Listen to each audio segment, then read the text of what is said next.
नमस्कार, मैं हूं संजय शर्मा। आप देख रहे हैं 4 पीएम यूपी। योगी चलाते चाल अपने, उससे पहले मोदी जी अपनी ही चालों में उलझकर रह गए। अमेरिका के व्हाइट हाउस ने जो दस्तावेज जारी किए हैं उसने पूरी सरकार को पसीने पसीने कर दिया है। और राहुल गांधी को ना बोलने देकर सरकार अपने पैरों पर कुल्हाड़ी मार रही है, क्योंकि वो जो चीज छुपाना चाह रही है पूरी दुनिया से अब वो चीजें सामने आ रही हैं। अभय दुबे जी से शानदार बातचीत की। आपसे रिक्वेस्ट है 4 पीएम यूपी को सब्सक्राइब करिए, ज्वाइन करिए। चलते हैं अभय दुबे जी के पास। 4 पीएम न्यूज नेटवर्क में बहुत बहुत स्वागत है अभय दुबे जी। हमने भारतीय जनता पार्टी के बड़े बड़े शालीन संसदीय कार्य मंत्री देखे हैं। विपक्ष नाराज होता था तो संसदीय कार्य मंत्री बहुत तमीज से बात किया करते थे।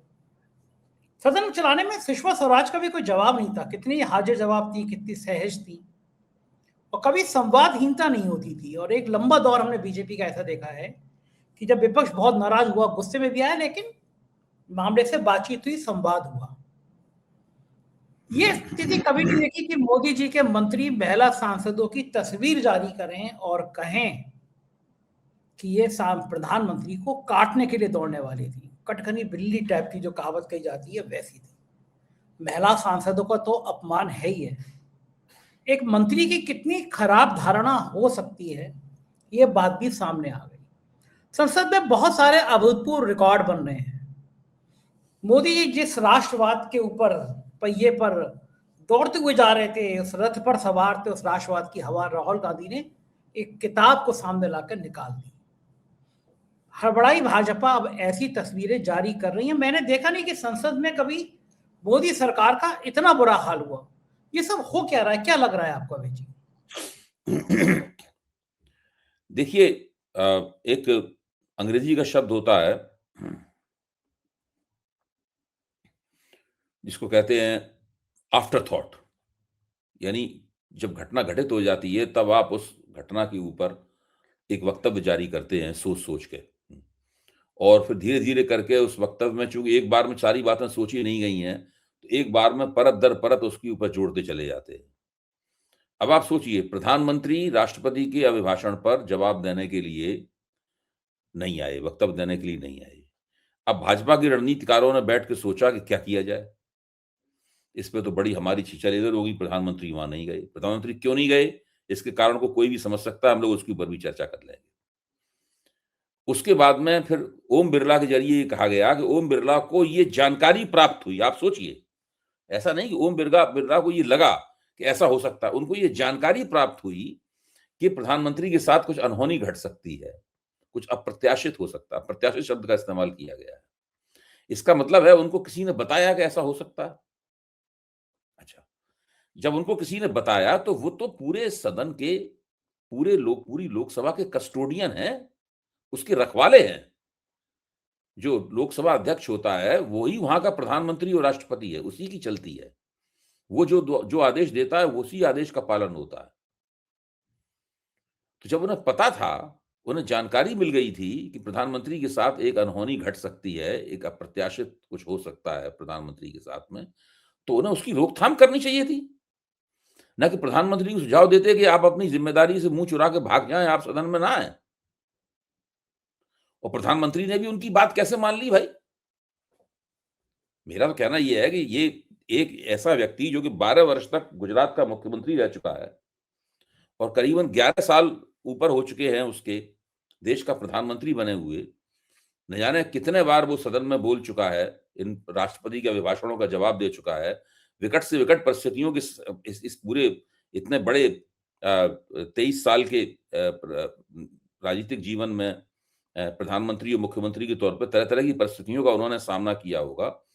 उन्होंने उनकी बात मान कैसे ली? उनको कहना चाहिए था कि आप जो इस तरह की हरकत करने की कोशिश कर रहे हैं, आपको जानकारी मिली है, आप उनको मार्शलों से हटवाइए। और वो उनको मार्शलों का एक आदेश देने की ज़रूरत थी। वो महिला सांसद होते या पुरुष सांसद होते, उन्हें कम से कम उस गैलरी से हटा दिया जाता। साइड की, किनारे की उस गैलरी से जिसमें चलते हुए प्रधानमंत्री ऊपर से आते हैं और अपने आसन पर विराजमान होते हैं, 2 लोगों से नमस्ते करते हुए। उनके पीछे संसदीय कार्य मंत्री होते हैं और 2-3 लोग और होते हैं उसके पीछे उनका साथ देने के लिए, जो उनकी अगवानी करने गए होते हैं बाहर। कितनी मामूली सी बात थी, कितनी छोटी सी बात थी। ये नहीं किया। अब उसके बाद तरह-तरह की बातें हो रही हैं। वो कह रहे हैं कि हमें जानकारी मिली कि वो काट खाना चाहते थे। गिरिराज सिंह कह रहे हैं नहीं उनकी हत्या की जा सकती थी। हुँ? और वो तो हत्यारे ही हैं सब। और वो ये कौन किसने बोला? हाँ, निशिकांत दुबे ने कहा कि वहाँ तो सब हत्यारे ही हैं कांग्रेस के अंदर। इस प्रकार की बात बोली। और इस तरह की ये लोग बातें कर रहे हैं। तो कांग्रेस के प्रवक्ता लोग जो हैं वो टीवी पे हँस रहे थे कि क्या आप लोग कल्पना नहीं कर सकते हैं कि कांग्रेस के महिला सांसद जाएँगी, प्रधानमंत्री पे हमला करेंगी, उनकी हत्या करने की कोशिश करेंगी, वो भी सदन के अंदर। और जब हत्या तक का इल्ज़ाम आप लगा रहे हैं, तो कोई कार्रवाई क्यों नहीं कर रहे भाई? अब तो आपने उन सांसदों को भी दिखा दिया है। जब एक वर्षा गायकवाड़ हैं, जब उनसे कहा गया सांसद से कि आप वहाँ क्यों खड़ी हुई थी? तो उन्होंने कहा, "भई हमारे नेता विपक्ष को नहीं बोलने दे रहे थे। हमने 4 बार उनसे अनुरोध किया, नहीं बोलने दे रहे थे, तो हम तो अपना विरोध प्रदर्शित करने के लिए वहाँ खड़े हुए थे। और कोई प्रधानमंत्री का रास्ता थोड़ी रोके हुए थे, इतना चौड़ा-सा रास्ता है, हम तो किनारे खड़े हुए थे, प्रधानमंत्री आके चले जाते।" तो ये सब मनगढ़ंत बातें हैं, इनका कोई अर्थ मतलब नहीं है। कोई भी नहीं इस भाजपा के ही लोग हैं और भाजपा के ही सुर में बोलते हैं, उन लोगों को छोड़कर ऐसा कोई भी व्यक्ति नहीं हो सकता जो इस घटना को गंभीरतापूर्वक ले और इन आरोपों के ऊपर गंभीरतापूर्वक विचार करे। तो कोई इसका मतलब नहीं है, ये भारतीय जनता पार्टी की एक मनगढ़ंत अ, कोशिश है जिससे वो प्रधानमंत्री द्वारा सदन में ना आकर और राष्ट्रपति के अभिभाषण पर हुई चर्चा का जवाब न देकर उन्होंने की है। प्रधानमंत्री अब सवाल उठता है प्रधानमंत्री क्यों नहीं आए वहाँ पर? वो तो भाषण देने में तो उनको कोई कमज़ोरी है नहीं, तो काफ़ी खूबी उनके हासिल है, वो काफ़ी योग्य हैं भाषण देने में। वो बड़े अच्छे और मजबूत तरीके से विपक्ष के आरोपों का जवाब दे सकते थे। दरअसल आरोप ही इस बार कुछ ऐसे हैं कि उनके खिलाफ प्रधानमंत्री ने सोचा होगा कि हम कोई भी जवाब अगर देंगे, तो वो जवाब हमारा इफेक्टिव नहीं हो पाएगा। वो आखिरकार किसका जवाब देंगे? वो जनरल नरवणे ने जो लिखा है अपनी पुस्तक में उसका जवाब देंगे? या वही तर्क अपनाते हैं कि भाई किताब प्रकाशित नहीं हुई है इसलिए हम इस किताब के बारे में कुछ नहीं बोलेंगे। अब आप सोचिए कि इस किताब का फॉरवर्ड जो है भूमिका जनरल वीपी मलिक ने लिखी है, जो कारगिल युद्ध में भारत के सेनापति थे। और उसकी अनुशंसा जनरल वीके सिंह ने लिखी है, जो कि मोदी सरकार में मंत्री रह चुके हैं और इस वक़्त भी राज्यपाल हैं। और उन दोनों ही जनरलों ने साफ तौर पे लिखा है कि ये किताब बहुत ही शानदार और बेहतरीन किताब है। इस किताब में लिखी गई बातें सब सच हैं। ये सब लिखा है उन्होंने दोनों जनरलों ने। अच्छा, फिर दूसरी बात, किसने नहीं पढ़ी ये किताब वो? 100 लोगों को तो मैं किताब भेज चुका हूँ वो। मेरे पास आप पे उसका आप पे भी एफआईआर हो जाएगी, राहुल गांधी पे एफआईआर हो रही है कॉपीराइट का। हाँ, नहीं मैं ये कह रहा हूँ कि ये जो स्थिति है कि ये किसने नहीं पढ़ी? उसका हिंदी अच्छा अब और तो और, उस किताब में दूसरी एक एक प्रकरण तो हिंदी में लोगों के सामने आ गया। जो दूसरा प्रकरण है उस किताब का और कई प्रकरण इस तरह के हैं जो बताते हैं कि ये सरकार जो है वो चीन के मामले में कितनी कमज़ोर है। मुख्य तौर पर इस सरकार की जो चीन नीति है, उसका ये किताब भुरकुस निकाल देती है, भूसा उड़ा देती है। और जो सन 62 के युद्ध में जवाहरलाल नेहरू के युद्ध के संदर्भ में जवाहरलाल नेहरू पे जो आलोचना की जाती है, उन पे जो आरोप लगाए जाते हैं, इनके ऊपर उससे भी ज़्यादा बड़े आरोप, उससे भी बड़ी आलोचनाएँ इनकी उस किताब के आधार पर बनती हैं। एक तो ये ऐसी बात है जिससे नरेंद्र मोदी खुल के लड़ना नहीं चाहते। दूसरी बात क्या है आप सोचिए, दूसरी बात है एप्स्टीन फाइल।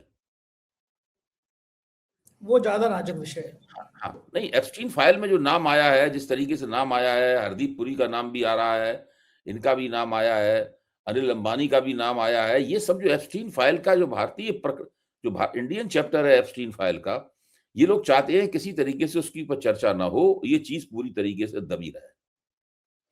इस बात को लेके ही मन ही मन ये लोग सब बहुत घबराए हुए हैं और डरे हुए हैं, इन 2 बातों से। इसी नरेंद्र मोदी ने सोचा होगा इस बार जाते ही नहीं है भाषण देने के लिए, क्या होगा अगर एक बार भाषण नहीं देंगे तो? कुछ होने-वाने वाला मुझे तो है नहीं संसद में। जी। अबे जी, मुझे लगता है कि इस सरकार ने जो अपना जो ताना-वाना बुना है या मोदी जी ने जो ब्रांडिंग अपनी की है, उसमें सेना का बहुत बड़ा एक मानक उन्होंने तय किया या सेना का फ़ायदा लिया। चाहे वो छोटा-सा पाकिस्तान के खिलाफ सो कॉल्ड युद्ध हो, पुलवामा के बाद की परिस्थितियाँ हो या बार-बार दीपावली और होली पे सैनिकों के संग अपना मनाने की फ़ोटो हो। फिर उसके बाद सोशल मीडिया, ट्रोल मीडिया कि देखिए हमारे प्रधानमंत्री जी के दिल में हमेशा सैनिक रहते हैं। वो जो राष्ट्रवाद का सेना के ज़रिए जो ताना-बाना बना, मुझे लग रहा है कि राहुल गांधी ने हाउस में उस किताब का ज़िक्र करके उस ताने-बाने को ध्वस्त कर दिया। बिल्कुल। अगर उससे राहुल गांधी के हाथ में अच्छा नहीं, अभय जी, नहीं। अगर उससे राहुल गांधी के हाथ में किताब होती, हाँ। फिर क्या जवाब देते ये लोग? नहीं, हम तो आपसे आपके मेरे ख्याल से 4 पीएम के मंच पे हम ये चर्चा कर ही चुके हैं। अगर राहुल गांधी पहले ही दिन किताब लेके आते, तो इन लोगों के सामने बहुत मुश्किल हो जाती। ये जो बार-बार कह रहे थे कि छपी नहीं है, देखे तो ये रही, मेरे पास किताब है, आप कैसे कह रहे हैं छपी हुई है? तो ये सकते में आ जाते।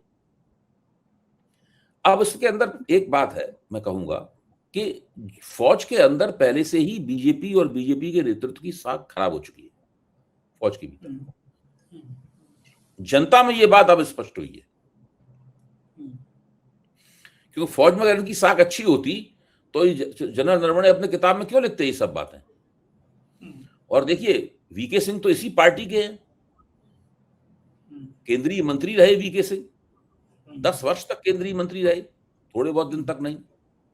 अभी इस बार उन्हें टिकट नहीं मिला, ये सही बात है। 2024 में के चुनाव में उनको टिकट नहीं दिया गया था। हालाँकि योगी जी ने उनके नाम की तनहा सिफा किसी एक आदमी के नाम की सिफ़ारिश की थी, वो वीके सिंह के नाम की सिफ़ारिश की थी। उनको भी टिकट नहीं दिया गया। यहाँ तक अमित शाह ने योगी जी से कह दिया था कि आप किसी टिकट की सिफ़ारिश मत कीजिए, हम देंगे नहीं। हुँ, अभी योगी जी ने हुँ, कर दिया और नहीं दी, उन्होंने नहीं दिया टिकट। तो वीके सिंह को टिकट नहीं मिला, लेकिन उनको मिज़ोरम का राज्यपाल, या शायद मिज़ोरम के ही हैं राज्यपाल, उनको बना के भेज रखा है, हैं? तो इसका सीधा मतलब ये हुआ कि देश के 2 बड़े सम्माननीय जो फ़ौजी अफ़सर हैं, उनकी निगाह में इस किताब में लिखी गई बातें गंभीर हैं, सच्चाई के करीब हैं या सच्ची हैं, उन बातों के ऊपर यकीन किया जा सकता है।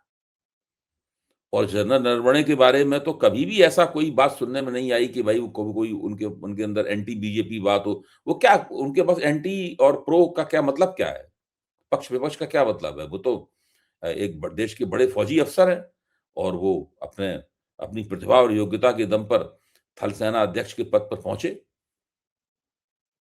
और वो उन्होंने जो उन्होंने देखा, जो महसूस किया, वो उन्होंने लिखा। उसमें और भी कई इस किताब के अंदर गड़बड़ियाँ हैं। हमारे एक मित्र उस किताब को पढ़ रहे हैं और उसमें से वो प्रकरण खोज के निकालेंगे। फिर हम उन प्रकरणों के ऊपर चर्चा करेंगे कि देखिए ये सारी बातें जो है ना, ये पब्लिक डोमेन में हैं। इन सब बातों को छुपाया नहीं जा सकता। इन सब बातों को दबाया नहीं जा सकता। ओम बिरला सदन में नहीं आए, हाउस में नहीं आए। हुँ, अविश्वास प्रस्ताव की चर्चा के बाद में वो सदन में नहीं आए। ओम बिरला का जो फजीयत हो रही है, पहले भी होती रही है, वो कार्यकर्ताओं की तरह उस पीठ का जो सम्मान है, जो एक गरिमा है लोकसभा अध्यक्ष की, वो सब तार-तार पहले भी कर चुके हैं वो। अब अगर ये अविश्वास प्रस्ताव आता है, आप एक बात देखिए, हम सब लोग जानते हैं कि जब अविश्वास प्रस्ताव लाया जाता है तो उसके नियम क्या होते हैं। जब अविश्वास प्रस्ताव मंज़ूर हो जाता है, अविश्वास प्रस्ताव देने के 14 दिन बाद जब अविश्वास प्रस्ताव को टेक अप किया जाता है, उस वक़्त ज़रूरत पड़ती है कि लोकसभा अध्यक्ष जो हैं, जिनके खिलाफ अविश्वास प्रस्ताव लाया गया है, वो अपने आप को रिक्यूज़ कर लें या वो सदन की अध्यक्षता करने से, सदन का संचालन करने से उस वक़्त के लिए परहेज़ करें जब उसी अविश्वास प्रस्ताव पर वहाँ पे चर्चा हो रही हो। ये अभी से क्यों नहीं आ रहे हैं? सवाल इस बात का है। ये अभी से अपने पीठासीन अधिकारियों का जो पैनल होता है उनको भेज रहे हैं मतलब। और पीठासीन अधिकारी होते हैं वो विपक्ष के नेता से बात पूछ रहे हैं भाई कि आपने क्या नोटिस दिया था बोलने से पहले? तो राहुल गांधी खड़े होके कहते हैं क्या लीडर ऑफ अपोजिशन को भी नोटिस देना पड़ता है खड़े होके बोलने के लिए? आप देखिए ये एक पुरानी परंपरा है कि 3 ऐसी हस्तियाँ होती हैं सदन में, जो अगर हाथ उठाएँ तो उसको अध्यक्ष बोलने के लिए कहता ही कहता है। उसको टाइम देता ही देता है। एक है सदन के नेता यानी प्रधानमंत्री, दूसरे हैं संसदीय कार्य मंत्री, जो सदन चलाने की ज़िम्मेदारी केंद्रीय रूप से उनकी है और तीसरे होते हैं नेता विपक्ष। ये 3 ऐसी हस्तियाँ होती हैं, अगर वो कभी भी हाथ उठा दें, तो उसको बोलने के लिए जो भी पीठासीन अधिकारी होगा उनको इजाजत देगा ही देगा। कभी नहीं ऐसा होता कि उनको बोलने की इजाजत देने में कोई कोई मतलब कोताही की जाए, नहीं होता, उनको बोलने दिया जाता है। लेकिन यहाँ क्या होता है, जब रिजिजू हाथ उठाते हैं बोलने के लिए, तो जितनी देर तक चाहे वो बोल सकते हैं। राहुल गांधी हाथ उठाते हैं बोलने के लिए, तो उससे पूछा जाता है कि भाई आपने क्या पहले नोटिस दिया था? आप सोचिए क्या हो रहा है वहां पर। और प्रधानमंत्री तो केवल भाषण देने के लिए आते हैं, सदन में तो मौजूद रहते नहीं। वो चर्चा में प्रधानमंत्री तो कभी हस्तक्षेप करते नहीं। प्रधानमंत्री चर्चाओं में थोड़ा भाग लेते हैं, वो तो चर्चाएं होती रहती हैं, फिर वो आते हैं, उनके पास खबरें पहुंच जाती हैं, उनके नोट्स बना के लाते हैं, अपना लेक्चर देते हैं और चले जाते हैं। लेक्चर घंटे 1.5 घंटे तक देते हैं लेक्चर, उसके बाद सदन स्थगित हो जाता है। चर्चा में नहीं भाग लेते, चर्चा में बैठे सुने, बीच में हस्तक्षेप करें, बोलें, अपनी उपस्थिति का लाभ लोगों को दें। एक प्रधानमंत्री के तौर पर वो ऐसा कर सकते हैं, मैं ये मानता हूं, लेकिन वो ऐसा कभी नहीं करते। तो ये जो पूरा पैटर्न बना हुआ है, ये पैटर्न बताता है कि संसदीय लोकतंत्र धीरे धीरे करने के लिए केवल नाम मात्र के लिए रह जाएगा। उसी तरफ हम लोग जा रहे हैं। ठीक बात है, और ये बड़ा खराब है। पूरी दुनिया की मीडिया में छप रहा है कि भारत में लीडर ऑफ ऑपोजिशन को हाउस में ही नहीं बोलने दिया जा रहा। ये कभी ऐसा हुआ कि आप इतना डर गए हैं राहुल गांधी से कि अब राहुल गांधी सिर्फ एक किताब ही तक नहीं रुकेंगे, इसके आगे भी बहुत सारी बात निकली है तो दूर तलक जाएगी। इसके आगे भी अगर कुछ ऐसे दस्तावेज सामने आ गए तो सरकार शायद बहुत असहज स्थिति में आ जाए। क्या इसीलिए रोका जा रहा है राहुल गांधी को? स्थिति में है। देखिए, 3 ऐसे मुद्दे हैं जिसमें सरकार बुरी तरह से फंसी हुई है। पहला मुद्दा है यूजीसी की जो इक्विटी कमेटी वाला मुद्दा। मेरा मानना है इस वक्त भी आंदोलन हो रहा है। ये हम लोगों की कमी है कि हम उस आंदोलन को सामने नहीं ला पा रहे हैं। इस वक्त भी आंदोलन चल रहा है। वो दलित और अनुसूचित जाति और ओबीसी, दलित और आदिवासी और ओबीसी समुदायों का आंदोलन इस वक्त भी चल रहा है। और जो ऊंची जातियों का पक्ष है वो भी आंदोलन करने के लिए कमर कसे बैठा हुआ है। मार्च में जैसे ही इसके ऊपर बात हो, सुप्रीम कोर्ट बात करेगा, वैसे ही ये सब संभावनाएं, ये अंदेशे फिर से उभर आएंगे। ये मामला फंसा हुआ है बुरी तरीके से, सरकार बहुत इसमें बदनाम हो चुकी है। दूसरा मामला जहां सरकार फंसी हुई है वो है जनरल नरवणे वाला मामला। सरकार इससे बिल्कुल नहीं, किसी कीमत पे नहीं बच सकती। इससे बचने का, निकलने का उपाय है क्या? अब कैसे सरकार निकले? कोई उपाय नहीं है, कोई उपाय नहीं है। यही हथकंडेबाजी, चर्चा ही नहीं होने देंगे इसके ऊपर। राहुल गांधी बोलेंगे तो उनकी बात का जवाब देना पड़ेगा, चर्चा में फंस जाएंगे ये लोग। और तीसरा मसला फंसा हुआ है ये व्यापार समझौते का अमेरिका के साथ। आज व्हाइट हाउस ने एक फैक्ट शीट जारी की। उस फैक्ट शीट को पढ़ने से तो एकदम जो पीयूष गोयल जो दावेदारियां कर रहे हैं सारी उनकी गलत साबित हो रही हैं। या तो उस फैक्ट शीट का ये खंडन करें, ये नहीं है बात। उसने तथ्यात्मक ब्यौरा पूरा दिया है कि ये होना होगा, तब आपके 25 से 18% टैरिफ होगा, वरना नहीं होगा। टैरिफ अभी हुआ नहीं है 25 से 18%। ये जो कहा जा रहा है कि टैरिफ हो गया, ये सब झूठ है। उसमें लिखा है कि जब ऐसा होगा तो ऐसा होगा। ठीक बात है। Tariff will be reduced, not tariff has been reduced, नहीं, टैरिफ विल बी रिड्यूस्ड। ठीक बात है। परिस्थितियां बहुत ज्यादा फंसी हुई हैं, हमारी निगाह रहेगी। बहुत बहुत शुक्रिया अभय जी, आपने समय दिया, बातचीत की, थैंक यू। ये था अभय दुबे जी, पूरी बातचीत आपने सुनी, कैसी लगी बातचीत बताइएगा जरूर। शुक्रिया, थैंक यू।